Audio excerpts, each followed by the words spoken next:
I went to work for him in 1940 at $9 a week. And then after that, a while, and we worked 5.5 days a week until the town went on 5 days. Then we went on 5 days. So that was my beginning. It was 1940 because I was graduated from Burdett in 38, and there were no jobs. I remember even offering to work for nothing, just so I could say I had some experience.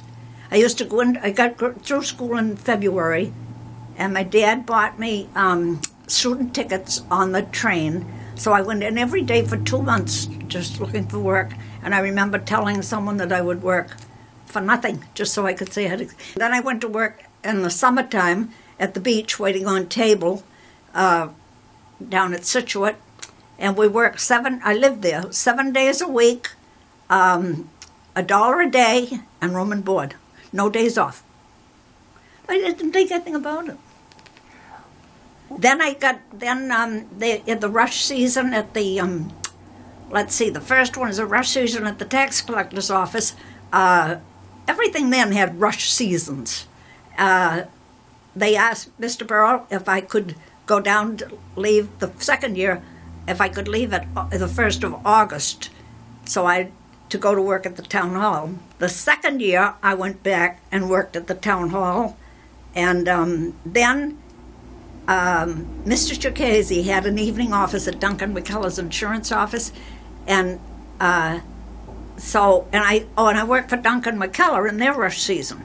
So Mr. Chuckles was looking for a secretary because he was in Boston then, and his girl got through, and that was how I got the job with him, because otherwise there were just no jobs to be had. I had nothing for 2 years.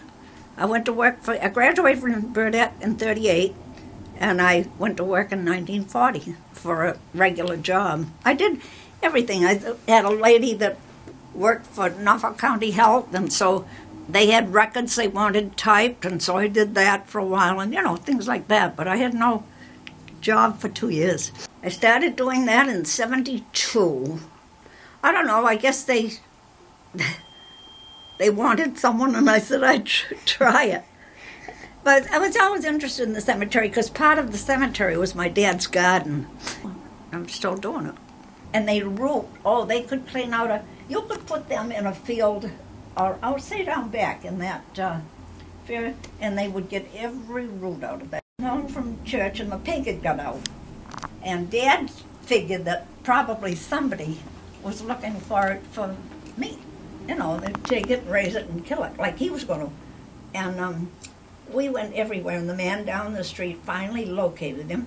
He was over in the swamp, over across the street, and he was, the only way he gave himself away, he was oinking, oink, oink, oink. And this man heard him, and he walked him home by his hind legs like a wheelbarrow. That's the way you'd get him back into the yard, walk him like, wow. Then they'd walk along good as good. Yeah?